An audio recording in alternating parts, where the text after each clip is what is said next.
Boa tarde, hoje, terça-feira, 29 de abril de 2014. O RN Acontece está começando na tela da Band. Polícia prende 4 suspeitos de matar policial em padaria. Aplicativo na internet vai ajudar os usuários de ônibus em Natal. Na Copa, Brasil pode atingir a marca de um aparelho de TV por habitante. Natal recebe a visita de correspondentes estrangeiros. O vereador Júlio Protásio, do PSB de Natal, é o entrevistado desta terça-feira. Agora, no RN Acontece.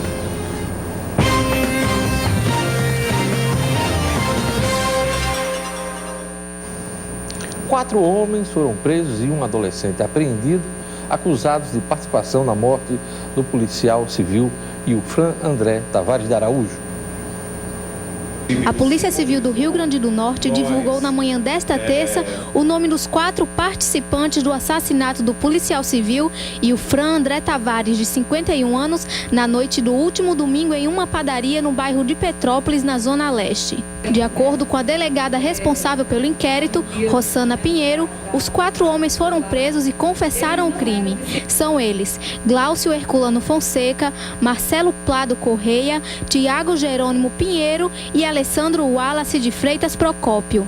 Além deles, um adolescente de 17 anos também foi apreendido. Segundo a polícia, a intenção dos criminosos era apenas assaltar a padaria e que o assassinato não estava planejado. Ainda não há informações de qual dos 2 criminosos partiram os tiros que matou o policial. Eles tinham se combinado assaltar um depósito de bebidas em São Gonçalo do Amarante.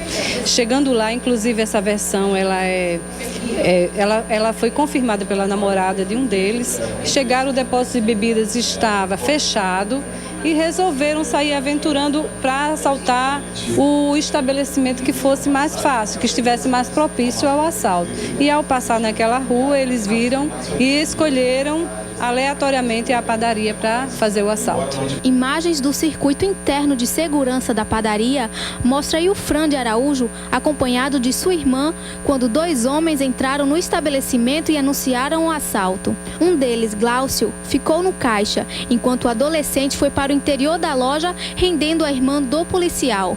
Ilfran tentou intervir e não percebeu a presença do segundo suspeito. Ele entrou em luta corporal com o menor de idade e levou 2 tiros na cabeça. A peça-chave, a elucidação do crime, as imagens também, como disse, foi um conjunto de fatores. Mas o adolescente foi quem surgiu primeiro, foi quem foi primeiro reconhecido e a partir dele é que nós chegamos a todos os outros. Durante o dia nós conseguimos ir atrás com as imagens, informações da sociedade, informações da Polícia Civil, Polícia Militar, outras corporações. Juntando tudo, nós conseguimos chegar a esse êxito aí e dar uma resposta rápida e enérgica contra esse fato. Nenhum dos criminosos tinham passagem pela polícia. As 2 motos e um carro usados no crime estão apreendidos. O adolescente já foi encaminhado para o CIAD e os demais já estão no sistema penitenciário já recolhidos já. É lamentável, mas esta história de violência aqui no Rio Grande do Norte e na nossa capital. Vamos aos destaques dos jornais nesta terça-feira, 29 de abril. A Tribuna do Norte destaca na manchete principal: Câmara vota hoje nova lei para micros e pequenos. Mudanças que ampliam os benefícios para micros e pequenos empresários de todo o Brasil deverão ser definidas hoje na Câmara Federal. Trata-se do projeto de lei complementar 221/12, que prevê a atualização da Lei Geral da Micro e Pequena Empresa. Entre as possíveis mudanças estão a regulamentação da substituição tributária e a universalização do Super Simples, modelo que unifica 8 impostos em um único boleto e reduz em até 40% a carga tributária das microempresas. O Novo Jornal destaca na manchete principal: Palumbo, território do medo. Região central da cidade vive domingo de terror com assassinato de policial dentro da padaria. Moradores de Petrópolis e Tirol vivem rotina de medo, como a gente mostrou na reportagem aí, a morte do policial Ilfran. Em Mossoró, o moçoroense estampa na manchete principal: mulher é estrangulada e corpo enterrado na zona rural de Paraúna. O corpo estava em cova rasa, num antigo forno de carvão. Fim de semana violenta resultou em outros 2 assassinatos em Mossoró. O Jornal de Fato destaca na manchete principal: substituições podem ser feitas até amanhã. As coligações têm até amanhã para substituir os candidatos das eleições do próximo dia 4 em Mossoró. É preciso que seja apresentada uma solicitação e aguardar a decisão da Justiça. Cláudia Regina e Larissa Rosado estão inelegíveis segundo decisão do TRE. Gazeta do Oeste, a Gazeta do Oeste destampa na manchete principal: o Tribunal Regional Eleitoral mantém Cláudia e Larissa inelegíveis. O julgamento ocorrido na tarde de ontem, o Tribunal Regional Eleitoral negou por unanimidade os recursos que pediam a legalidade dos registros de candidaturas de Cláudia Regina e Larissa Rosado para concorrer ao cargo de prefeito da cidade na eleição suplementar marcada pela Justiça para o próximo domingo, dia 4 de maio. O placar nos 2 julgamentos desta segunda-feira, aliás de ontem, foram unânimes de 5-0 contra os pedidos de registro. E nesta terça-feira, 29 de abril, o portal de notícias No Minuto destaca: trens urbanos vão funcionar no feriado do trabalhador. O sistema estará disponível novamente na sexta-feira, a partir das 5h20 na linha norte, no percurso Ceará-Mirim-Natal, e 5h40 na linha sul, no percurso Parnamirim-Natal. Também é destaque no Minuto: Brasil tem 15,3 milhões de filiados a partidos políticos. O Partido do Movimento Democrático Brasileiro, PMDB, é a sigla com o maior número de filiações, com um total de 15,36% do total. Também é destaque no Minuto: gestores de educação têm até amanhã para prestar contas ao Fundo Nacional de Desenvolvimento da Educação. Quem não cumprir o prazo pode ficar sem receber recursos de convênios firmados com o governo federal. Acesse o portal nominuto.com, www.nominuto.com. Olha, o Detran do Rio Grande do Norte está lançando a segunda fase da campanha Mais Gentileza, Menos Acidentes. Agora o foco é a motocicleta. 7 em cada 10 acidentados no trânsito são motociclistas. Vamos diminuir esta estatística, gente. Gentileza é usar o capacete, luvas e colete, não beber antes de sair na moto, respeitar o pedestre e não subir em calçadas, não ultrapassar o limite de velocidade, não discutir no trânsito, ter respeito, paciência, calma e prudência. Com isso, você evita muitos transtornos pelo caminho. Experimente você também distribuir gentileza e receba em troca um trânsito melhor. Esta é uma mensagem, uma ação do governo do estado do Rio Grande do Norte. Veja a seguir: com a chegada da Copa do Mundo, o Brasil pode atingir a marca de um aparelho de TV por habitante. Aplicativo na internet vai ajudar os usuários de ônibus em Natal. Eu volto em instantes. O RN acontece.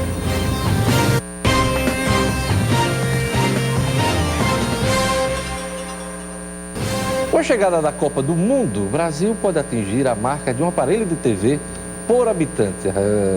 Pois é. Veja na reportagem de Milena Pontes. A Copa do Mundo representará o impulso que faltava para o mercado de televisão no Brasil atingir a média de um aparelho por habitante. Atualmente, 97% da população tem uma TV, média acima do mundial, de 72%, de acordo com a pesquisa anual sobre o uso de tecnologia da informação divulgada pela Fundação Getúlio Vargas. E o Rio Grande do Norte segue esse crescimento com aumento nas vendas de televisores. A gente já pode perceber quando você circula no comércio local, as lojas fazendo promoção, a vitrine sempre está com televisão. Então quem está nesse segmento de eletroeletrônicos e eletrodomésticos, a televisão deve ser o grande chama nesse período final da Copa. E a gente deve seguir esses números nacionais, chegando a um televisor por habitante no Brasil. As lojas do segmento de tecnologia comemoram o crescimento e cada vez mais oferecem opções para atrair os clientes. Aqui a gente tem a procura muito por telas grandes, 50 polegadas, 60 até 70 polegadas. Mas o carro-chefe que puxa são 32 polegadas, né? A gente vende bastante relacionado a querer mudar um pouquinho a visão do cliente das telas que eram de monitor, né? Maiores, aqueles bem grandes, para uma tela fina. E procura muito Smart TV, 3D, tecnologia, né? Sempre querendo inovar. 6 correspondentes estrangeiros da Associação dos Correspondentes da Imprensa Estrangeira no Brasil estão visitando Natal por causa da Copa da FIFA. Eles participam hoje da inauguração do Centro de Apoio à Imprensa, que vai funcionar no Departamento de Educação Física da UFRN. O centro é uma parceria da Prefeitura de Natal, UFRN, Governo do Estado, Fierne e o SEBRAE. Ontem, os correspondentes estrangeiros visitaram a Arena das Dunas.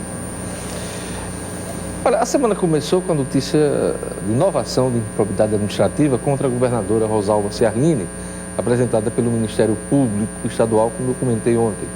Segundo os promotores, houve dolo da governadora na contratação da marca para gerir o Hospital da Mulher em Mossoró. O prejuízo é estimado em 11 milhões de reais. A marca é a mesma empresa que está sob suspeita de malfeitos na gestão de Micarla de Souza em Natal. Em nota da assessoria do governo, a governadora Rosalba nega qualquer irregularidade e afirma ter suspendido o contrato com a marca logo nas primeiras evidências de irregularidades. Olha, eu já disse aqui neste espaço que a governadora Rosalba Ciarline não terá sossego até o final do atual mandato. Na semana passada, o Marco, o Movimento Articulado de Combate à Corrupção, pediu o impeachment da governadora em documento apresentado à Assembleia Legislativa. Nesta semana, é a vez do Ministério Público Estadual entrar com nova ação de improbidade contra Rosalba, a 4ª ação deste tipo.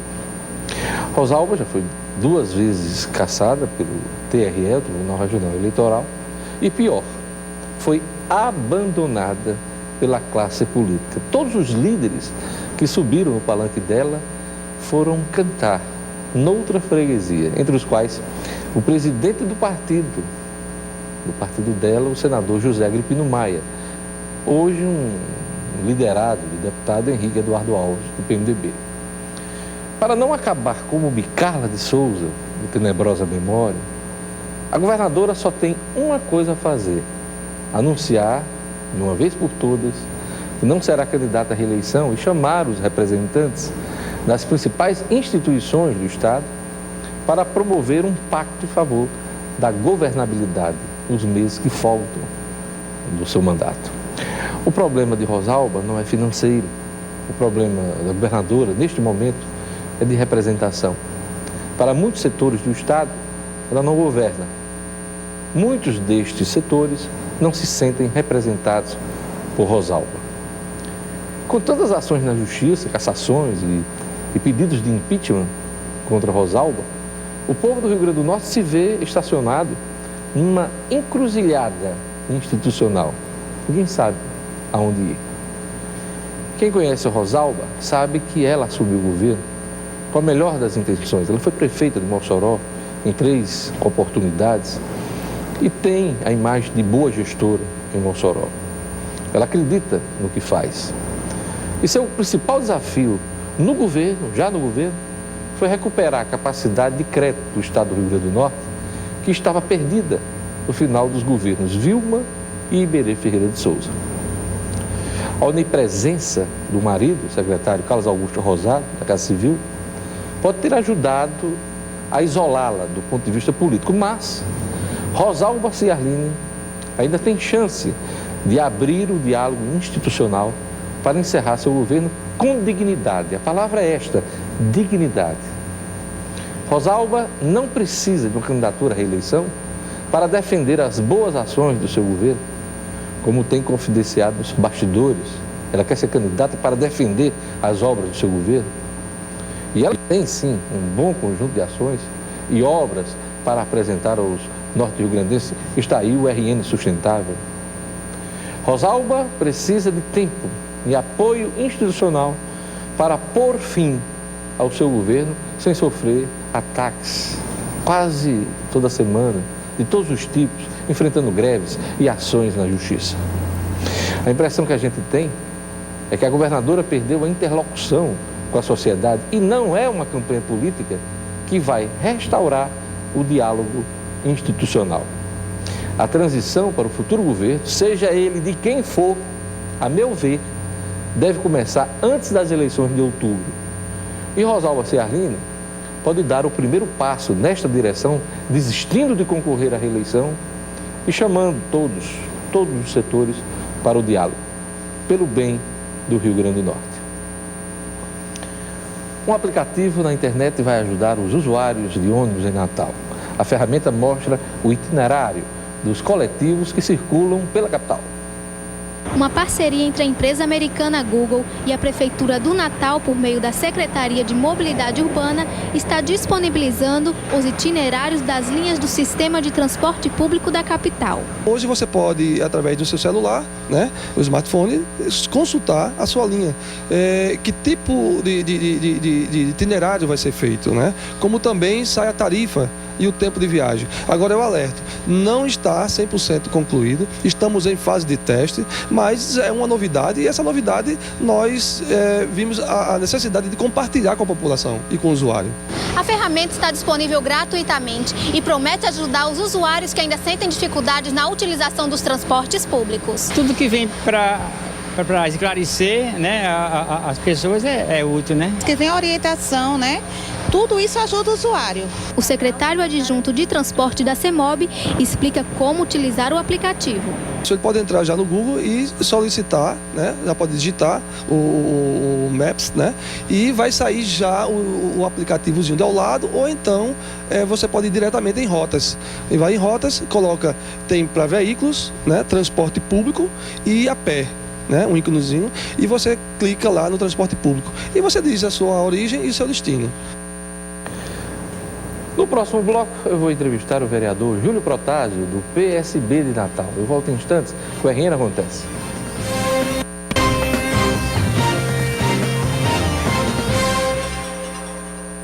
A reforma administrativa do prefeito Carlos Eduardo Alves deve entrar na pauta da Câmara Municipal de Natal no próximo mês de maio. O vereador Júlio Protásio, líder do prefeito, é o meu convidado nesta terça-feira. Boa tarde, vereador. Boa tarde, Jorge. Um prazer estar aqui.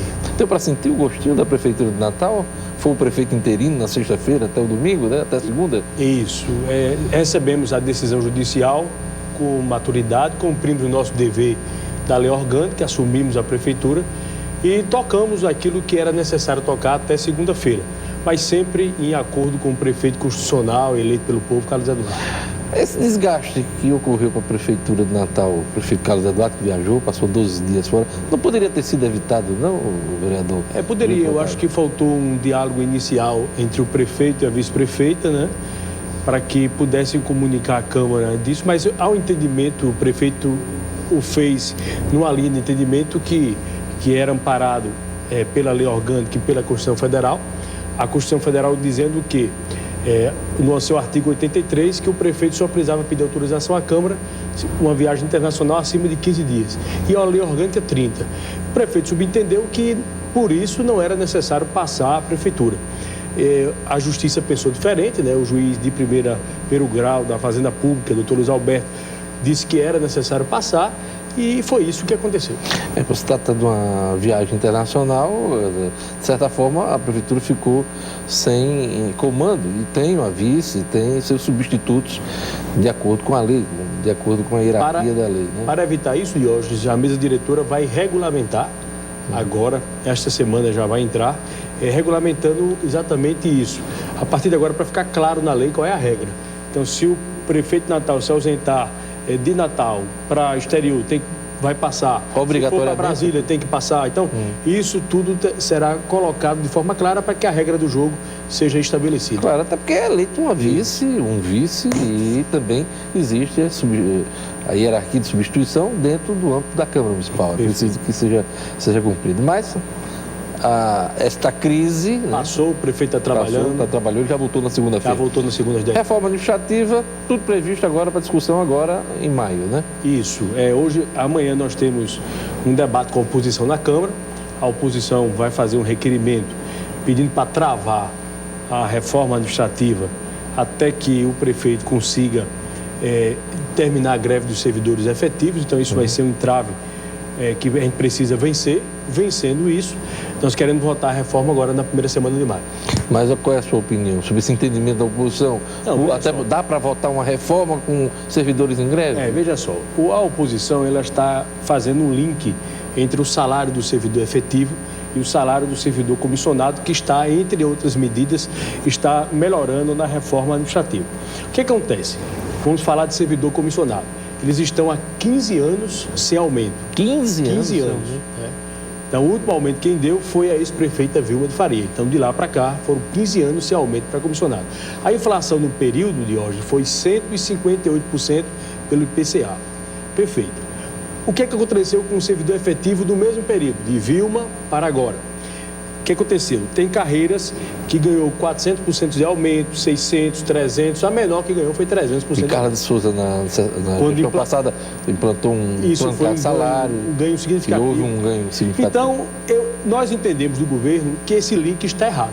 Nós temos que melhorar o servidor, porque daqui a 50 anos, os vereadores serão outros, o prefeito será outro, os sindicatos será outro, mas estarão de novo negociando aumento de servidor. Isso é uma coisa que é constante, a valorização do servidor efetivo. Mas valorizar o servidor efetivo não quer dizer que não precisa desvalorizar o servidor comissionado. Então, nós entendemos que é uma discussão separada. Então, cada um do seu quadrado, né? E separar, isso é um dos pontos. Mas o que está previsto na reforma? É uma reforma, Diógenes, ampla, que o prefeito quer economizar. Ele quer fechar alguns órgãos da administração, que, por sinal, ele já está enxugando esses órgãos. A maioria, 80% dos cargos desses órgãos não foram nomeados. Existem algumas pessoas que ainda estão representando esses órgãos, que é o caso da Alimentar, é o caso da Secretaria de Governança com Lideranças Comunitárias, a antiga SERIG, que o prefeito quer extinguir na reforma administrativa. O prefeito quer também enfrentar as dificuldades que ele tem na administração. Por exemplo, as secretarias hoje não têm motorista, não tem ASG, que as pessoas passaram dos concursos ao longo do tempo, mas estudaram, se aperfeiçoaram, fizeram pós-graduação e estão em desvio de função. Foram relocados por empresários e tal. Então, esses serviços elementares, fundamentais para tocar uma administração, o prefeito hoje não tem como resolver. Então, ele quer fazer o que fez o governo federal. Uma lei autorizando a terceirização dessa mão de obra, como motorista, secretária e ASG. Então, são medidas como essa que o prefeito pretende economizar cerca de 20 milhões ao ano. É isso aí.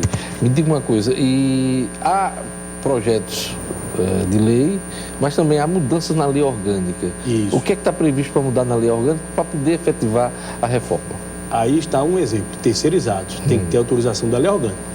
E é uma dificuldade política, porque hoje o governo conta com a base de 19 vereadores. E para mudar, qualquer mudança na lei orgânica precisa de ter 20 votos. Então isso vai ser um debate amplo que terá que conscientizar a importância disso para a oposição. Houve uma redução no número de vereadores desta base? Nós tínhamos 20 vereadores que a gente contava como vereadores que davam apoio administrativo à nossa gestão. Quem foi que pulou fora? Mas o vereador Hugo Manso, ele tem uma posição mais crítica ao governo, até pela separação do PT no campo político, né? Uma situação mais crítica, mas o vereador Hugo Manso colabora naquilo que ele entende que é importante para a cidade. Então, existe essa dificuldade, mas nós vamos tentar chegar a 20 votos. Essa reforma que o prefeito apresentou já faz parte daquele estudo, trabalho de consultoria da empresa Falcone. Exato. Ele se encerra nessa votação da reforma administrativa ou o trabalho da Falcone ainda continua? Não, ainda continua. É um módulo só, a reforma, o outro módulo é a folha, e existe uma tentativa do prefeito de tentar levar a Falcone para as grandes secretarias, as secretarias que têm o maior orçamento, que seria tentar melhorar o custo-benefício de cada secretaria dessa, como educação, como saúde, secretarias que manejam um orçamento maior.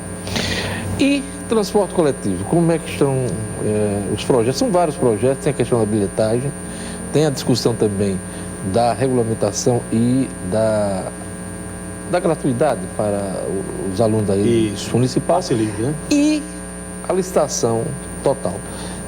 Como é que a Câmara vai participar dessas discussões? Pronto, uma novidade interessante. A secretária Alexina de hoje foi à Câmara Municipal a semana passada, sabatinada pelos vereadores, junto com o procurador Castim, e tivemos algumas novidades. Primeiro, a palavra da Prefeitura, que em 90 dias a bilhetagem é unificada, que é exatamente o cartão que você passa no ônibus, pode passar também na alternativa, vai estar valendo de forma definitiva em Natal.